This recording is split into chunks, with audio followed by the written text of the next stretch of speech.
A paz do Senhor Jesus Cristo a todos que assistirem a este vídeo, extensivo às suas famílias, aos seus parentes, a todos aqueles, porque quando a paz reinar em você, vai reinar também, vai ser transferida, né? Vai ser sentida por aqueles que vos rodeiam. E hoje eu quero vou falar sobre um assunto muito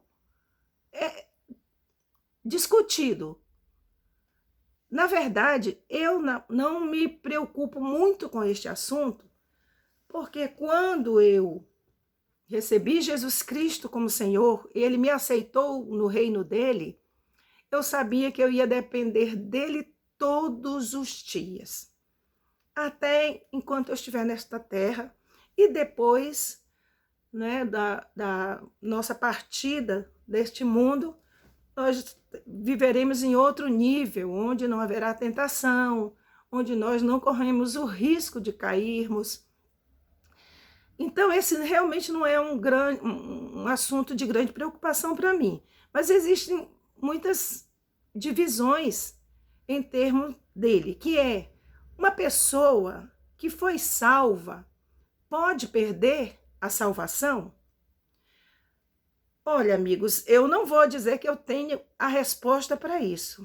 Eu só quero compartilhar com vocês o que eu vejo na palavra de Deus, na Santa Bíblia. E o que está escrito nela é só o que eu posso dizer. Agora, eu acho que muitas pessoas não gostam de falar nesse assunto, porque já tem uma opinião formada pela doutrina da sua denominação.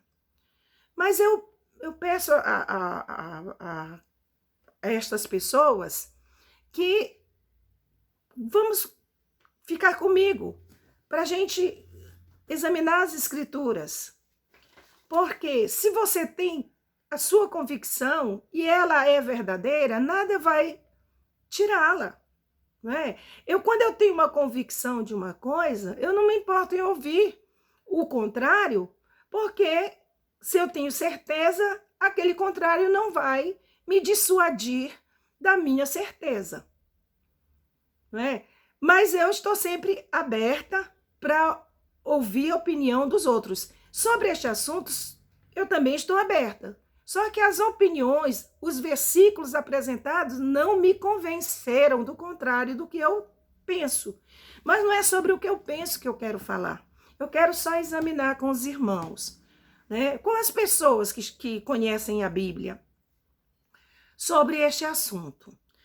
Em primeiro lugar, eu quero ler com os irmãos aqui o que Jesus Cristo falou em Mateus 24, espera aí que eu vou,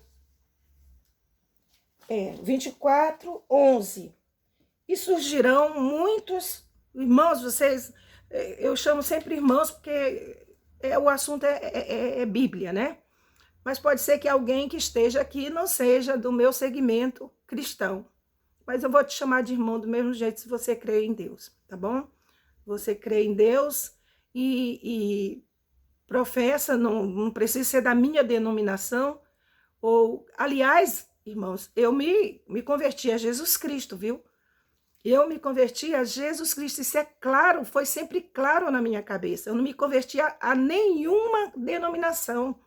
Inclusive, parece que providencialmente por Deus, eu tive que frequentar diferentes denominações cristãs por causa das minhas dificuldades de locomoção, de ir para longe.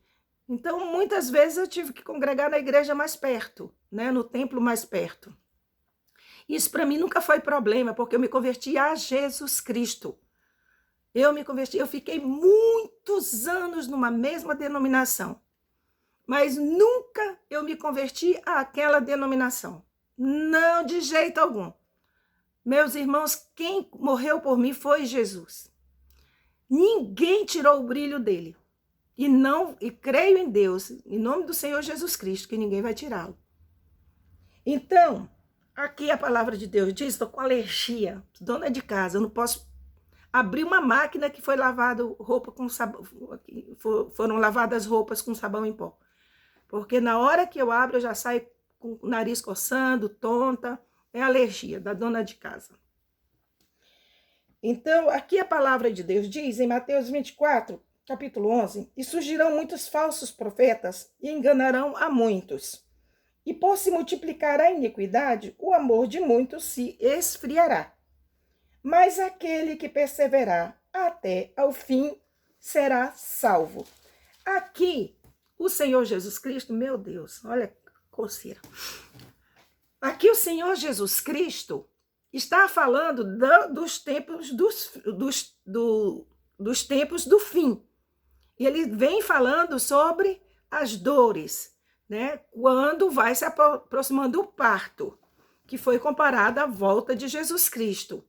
E o parto é a volta dele. Quando ele voltar, acabam as dores.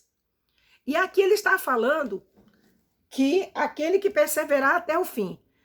Algumas pessoas falam que a pessoa será salva dessas tribulações, desses problemas aqui, que não é a grande tribulação ainda. Ele está falando das dores. A grande tribulação, a maioria acredita que vai ser depois que Jesus arrebatar a sua igreja. E eu também acredito assim.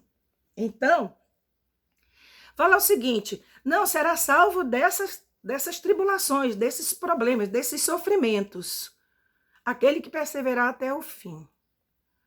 Mas isso não é uma redundância?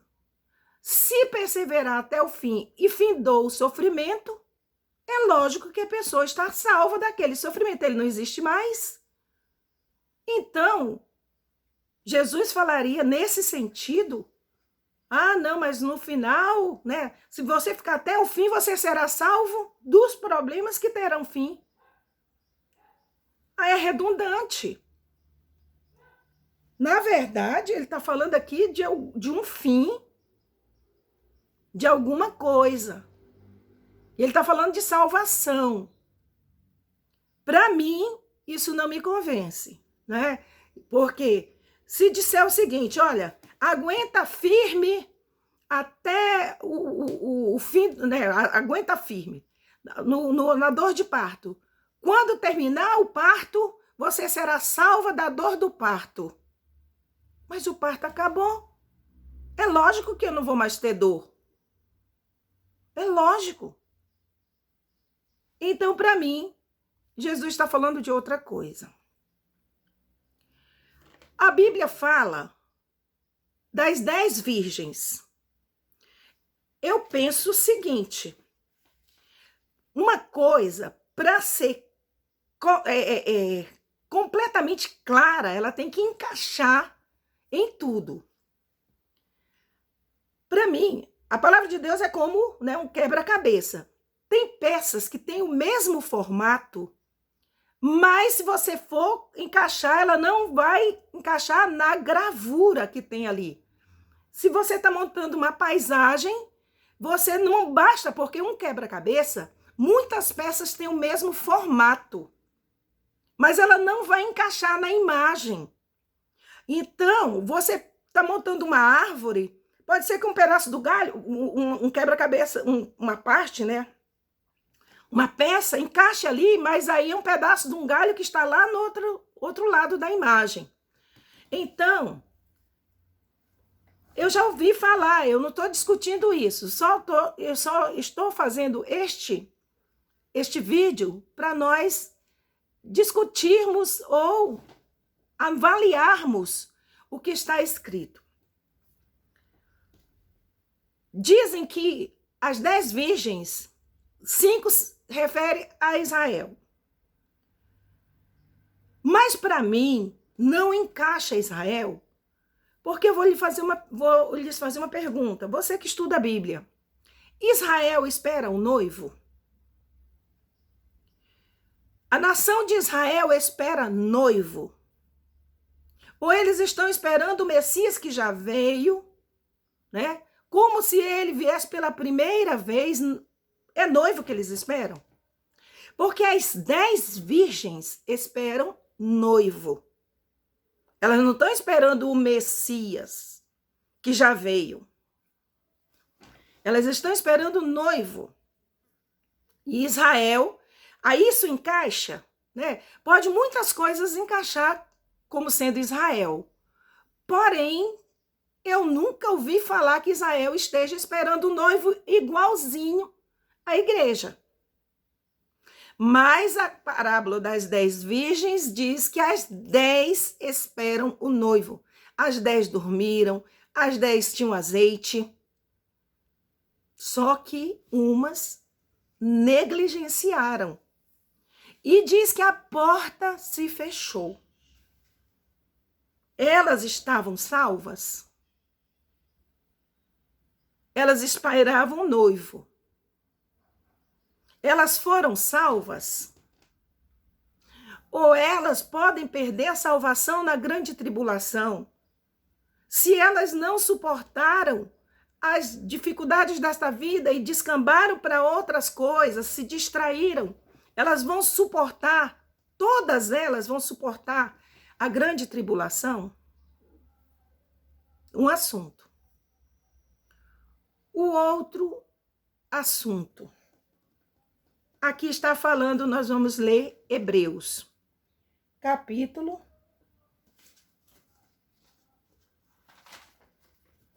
6, versículo 1.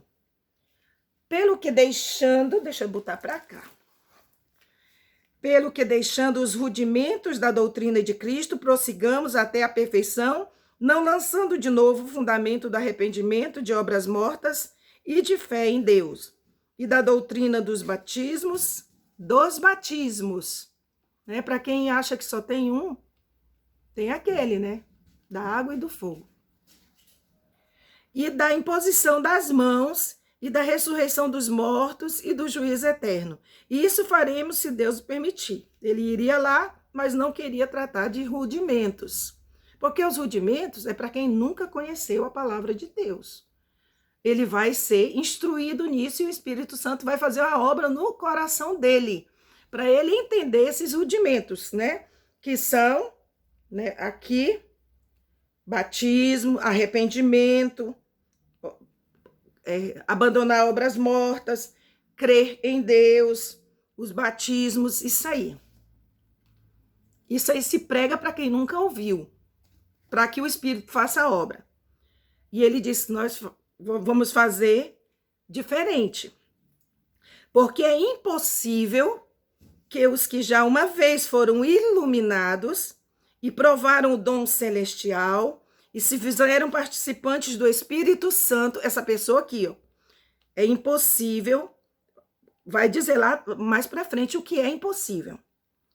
Que os que já uma vez foram iluminados e provaram o dom celestial, tiveram experiências espirituais com Deus e se fizeram participantes do Espírito Santo, o Espírito Santo habitou na pessoa e provaram a boa palavra de Deus, viram a palavra se cumprindo em suas vidas, nas suas pregações, na sua família. E as virtudes do século futuro, sabem, conhecem o que aguarda, estão aguardando as bodas do Cordeiro, estão aguardando o céu, estão aguardando o que Deus prometeu na sua palavra, e recaíram, sejam outra vez renovados para arrependimento. É isso que ele está dizendo que é impossível. E recaíram, né? Outra vez sejam renovados para arrependimento, pois assim quanto a eles, de novo crucificam o Filho de Deus e o expõem ao vitupério. Porque a terra quem bebe a chuva, que muitas vezes cai sobre ela e produz erva proveitosa para aqueles por quem é lavrada, recebe a bênção de Deus. comparando-nos à terra, que quando é lavrada e ela é regada, né, pela chuva, ela produz o que é bom, mas a que produz espinhos e abrolhos é reprovada e perto está da maldição, o seu fim é ser queimada. Então, aqui, o autor da carta aos Hebreus está falando que os rudimentos fazem efeito naqueles que ainda não provaram. Os que não provaram, você vai e prega os rudimentos. Mas se uma pessoa que já apostatou da fé, ela já provou tudo isso, pregar de novo sobre arrependimento, fé em Deus, batismos, vai fazer efeito? Se ela já apostatou disso, o que mais? Porque para a salvação é isso. Não vai mudar.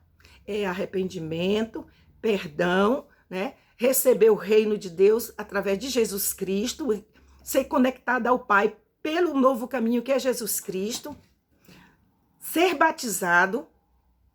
Isto aí é que a pessoa precisa entender, ela precisa receber esta mensagem e o Espírito vai fazer uma obra. Mas a pessoa que já passou por tudo isso e abandonou a fé, e hoje até fala o contrário, renegando tudo que aconteceu com ela, diz que essa pessoa já provou tudo isto. Gente, por que o autor da carta aos Hebreus iria dispensar um tempo para falar de uma coisa que não seja possível de acontecer? Para quê? Para quê? E aqui está dizendo que é impossível que esta pessoa de novo seja reconduzida ao reino. Porque o que era necessário, né, para quem não conhecia, são esses rudimentos. Mas ele já passou por tudo isso, já experimentou tudo que o reino de Deus nos proporciona nessa terra. E ainda assim renegou a fé. Quer dizer, volta para a cruz, sabe? Teu sacrifício não vale nada para mim. Você, né, trata Jesus como expondo ao vitupério. A própria vida dele vai mostrar que o reino de Deus, que o sacrifício de Jesus não teve valor. Não tem valor. Porque se a nossa vida em luz, como luz do mundo, sal da terra, mostra o valor do reino, que alguém possa querer ser, né, pertencer ao reino por causa de nós, ele mostra exatamente o contrário. Olha, não valeu foi de nada. De alguém foi para a cruz de novo, tá? Ó, sabe? Aquele sacrifício da cruz que todo mundo zombou, né? Que o povo estava lá zombando, fazendo escárnio de Jesus, para mim não serviu. Passei por tudo aquilo, ó, e não teve valor nenhum. É isso aí que a palavra de Deus está dizendo. Como que nós podemos dizer que ninguém perde salvação? Uma coisa, a palavra, o nosso problema, eu digo nosso, né, geral, é a gente ficar preso à letra. Ah, eu conheço a palavra, conhece a palavra escrita, mas a palavra é viva. Aqui é a escritura da palavra. Fiel, porque uma escritura legítima, ela é fiel àquilo que existe. Então aqui nós temos a escritura, que nós precisamos entender e conhecer a palavra viva. A palavra viva. A palavra viva diz que nós temos um caminho a andar. Jesus é a porta, mas ele é o caminho. A porta é um lugar por onde você entra para ter acesso e sai, né? Entra e sai. Caminho é por onde você vai ter que percorrer. E o que é que a Bíblia fala? Que Isaías fala, né? Que você verá, né? Não pode desviar nem para a direita, nem para a esquerda. E que nós ouviremos uma voz atrás de nós dizendo: este é o caminho, andai nele. Andai vai nele.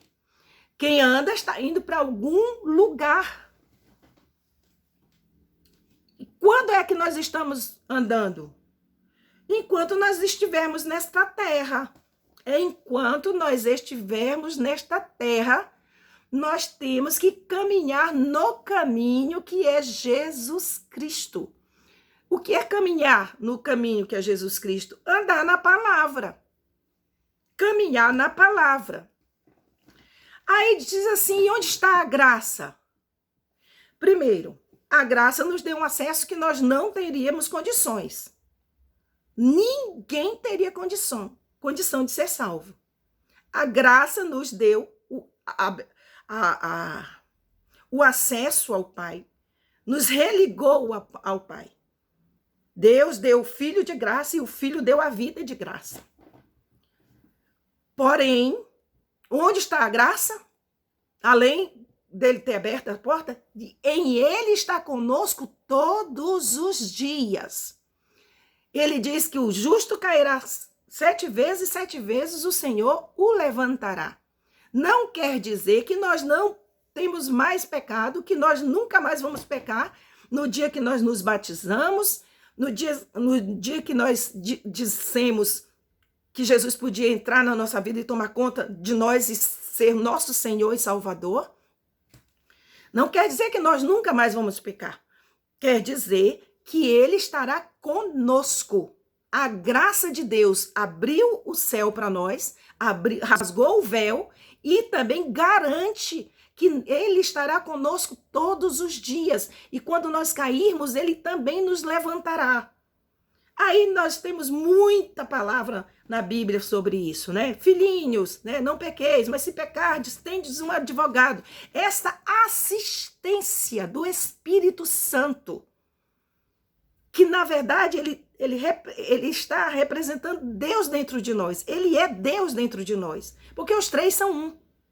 Então, o Pai e o Filho estão dentro de nós pelo Espírito Santo. A garantia que nós temos não é, eu entendo assim, tá? Eu já sou salva, se for por a minha obediência, não é mais graça. Quem disse que não é graça? Quem disse? Quem teria condições de ser salvo? Quem? A graça também está em ele, está conosco todos os dias. Está em ele nos dar escape nas tentações. Está em ele nos socorrer nas adversidades. Tudo isto é graça. Nós não merecíamos. Na caminhada, andando na palavra, ele nos promete estar conosco. E ele diz que se nós perdermos a vida por amor a ele, ele não deixou a graça. Ele disse, está garantida, né? Perdeu aqui para ganhar lá. Já está garantida. Quem perder a vida por Jesus, ele já disse, já está garantida que estará com ele. Isto é graça. Aí vem os né, chamados hoje, o termo é lacradores, né? Tem uma turma aí que gosta de esnobar e debochar da nossa fé dentro do segmento evangélico, né? Que fala que, mas eles dizem, então um dia eles estão salvos, outro dia eles não estão, porque se o pecado faz ele cair, então outro dia, de manhã ele pode estar salvo, de tarde ele perdeu a salvação, de noite. Gente, isso é deboche, o que é isso? A palavra de Deus está dizendo, se cair, o Senhor levanta. E se Jesus voltar na hora que uma pessoa está no pecado, preste atenção. Você que conhece seu filho, você sabe a conduta dele. Você pode ter um filho que não te respeita nunca. Mas tem aquele filho que te respeita. Mas ele caiu numa coisa assim. Você sabe quem ele é. Deus nos conhece. Ele sabe quem vai se arrepender. E ele sabe quem está lutando contra aquele pecado. Existe a intenção. Lembra daquele que não chegou a adulterar, mas desejou? E só não fez porque não teve a oportunidade? Aquele pecou mesmo sem consumar. Porque a iniquidade estava no coração. O Senhor vai sempre estar olhando para o nosso coração. Ele sabe se é iniquidade que está habitando em nós ou se é um deslize ocasional.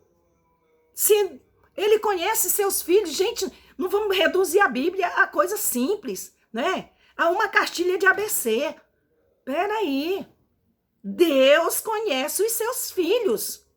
Um filho que luta para não cair. De repente, o Senhor volta, mas ele está ali na prática de alguma coisa que não é usual dele. E que se Jesus não voltasse, ele iria se arrepender. Deus nos conhece. Não é assim, pecou, está no pecado. Agora, aquela pessoa que está no prazer, que quer viver aquilo, que nunca se arrependeu, que Deus nunca fez a obra, essa aí é o joio. O trigo, Deus conhece o trigo e conhece o joio. Outra coisa, outro dia eu gravei um vídeo, né, sobre esses ventos de doutrina que vêm, que aparecem, que a gente vai e tudo. Pela Bíblia, quando a pessoa se aparta de Jesus, que é esse caso aqui, né, que está escrito em Hebreus, não tem mais reconciliação. É o que eu entendo aqui lendo, né? Lendo aqui. Como a gente pode dizer que alguém vai se reconciliar com Jesus se apartou? Então, às vezes, quando alguém vem dizer, meu filho era uma bênção, meu filho não sei o quê, aí eu conheço a pessoa, né? Quando é o caso que eu conheço a pessoa, eu nunca vi fruto naquela pessoa. Fruto de salvação. Aí, a pessoa, não, mas era muito bom, olha, minha filha. Eu digo, quando eu tenho muita intimidade com a pessoa, eu digo, olha, se alegre que essa pessoa nunca deu fruto de salvação. Porque ela nunca experimentou isso aqui e ainda é possível ela ser salva. Então, muitos que foram para o mundo, cresceram na igreja, foram para o mundo, né, experimentaram tudo e voltaram e realmente se firmaram, na verdade ele está se convertendo pela primeira vez. Nós temos, no meu entendimento, uma chance de reconciliação com Deus. Na verdade, não é reconciliação com Jesus, não, é com o Pai. Jesus foi a ponte, o caminho, a porta. Né, não foi, é a porta. Então, pode uma pessoa voltar para se reconciliar com a congregação. Ficou chateada, era um verdadeiro salvo, mas por algum motivo se chateou, foi para outro lugar e tudo, nunca abandonou a fé, nunca apostatou da fé e volta para se reconciliar com a igreja. Porque com Jesus, pela Bíblia, se apartou, depois de ter sido salvo, experimentado Jesus Cristo, isto não é mais possível. Então, para uma mãe, é melhor ela olhar direito para quem era o filho dela antes. Procurar ver se havia realmente fruto de salvação genuíno. E se não tiver, ela fique mais satisfeita. Porque é possível que essa pessoa volte e se converta de fato. Porque eu levava para a igreja, era uma benção, cantava, lia versículo e tudo. Deu fruto de salvação? Se não deu, nunca foi salvo. Nunca. Por isso que foi embora, sabe? Experimentar o mundo, experimentar o que o mundo produz, experimentar as coisas de lá de fora. E pela oração dos pais volta, e aí o Espírito faz aquela obra que nunca foi feita. De convencer do pecado, da justiça e do juízo. As pessoas não nascem pré-salvos. Eu sou filho de pastor, de pastora, de diácono, de diaconisa, de pessoas, então eu já nasci praticamente salvo, só faltava me batizar. É isso que acontece. Aí você quer o céu, você acha não sei o quê. Quem é uma criança, um adolescente, né, uma pessoa assim que não vai querer? Agora teve a obra de arrependimento, de convencimento do pecado, da justiça e do juízo, isso tem que acontecer. Isto tem que acontecer. E muitas vezes nunca aconteceu. Mas a pessoa vai para lá pelas orações, a pessoa vai lembrar da palavra que ouviu e volta para si. Aí este que nunca foi salvo, ele volta para se reconciliar com o Pai, recebendo Jesus Cristo como Salvador. Uma única vez. Fora disso, é reconciliação com a igreja. Pode uma pessoa realmente salva se chatear, ficar chateado, sair, sabe? E ela nunca vai apostatar da fé. O que é o apóstata? É aquele que creu, confessou, era genuíno e depois ele mesmo decidiu que as coisas do mundo eram mais importantes e ele vai e Deus removeu o candeeiro e ele ficou cego e agora ele vê as coisas do mundo como realistas e que as coisas que ele cria antes não têm valor, entendeu? Menospreza o sacrifício de Jesus Cristo. Então, para esse, né, para alguém que diz que não tem perda de salvação, lendo aqui em Hebreus, tem realmente essa convicção. Bom, estou trazendo uma discussão sobre o assunto porque eu vejo desta forma, né? Eu vejo desta forma. Tem umas pessoas que falam, né? A pessoa que realmente abandonou é porque nunca foi salva. Realmente, eu acredito nisso. Ela nunca foi salva. Porque o salvo verdadeiro não abandona. Porém, existe exceção? Aqui está dizendo que sim. Existe. Existe. Infelizmente, né? A palavra de Deus não ia abrir um capítulo aqui para tratar de um assunto mirabolante que não faça sentido, que não seja possível de ocorrer. Penso eu. Então, fiquem todos com Deus. A paz do Senhor. Chegou até aqui? Dê seu like, meus irmãos. Olha, se você gostou do assunto, se você acha que o assunto é importante, é necessário que outras pessoas assistam e entendam, o que te custa? O que te custa passar este assunto para outra pessoa, colocar um like? Isso não vai me envaidecer, não. É só para este assunto ficar mais em evidência e alcançar outras pessoas. Não é para mim. Não é para mim. Eu não estou ganhando nada com isso. Aliás, estou, né? Porque quem divulga o evangelho está ganhando, sim. Se o reino de Deus ganhar, né? Nós teremos recompensa eterna, espiritual. Isso aqui é o meu ganho. Entendeu?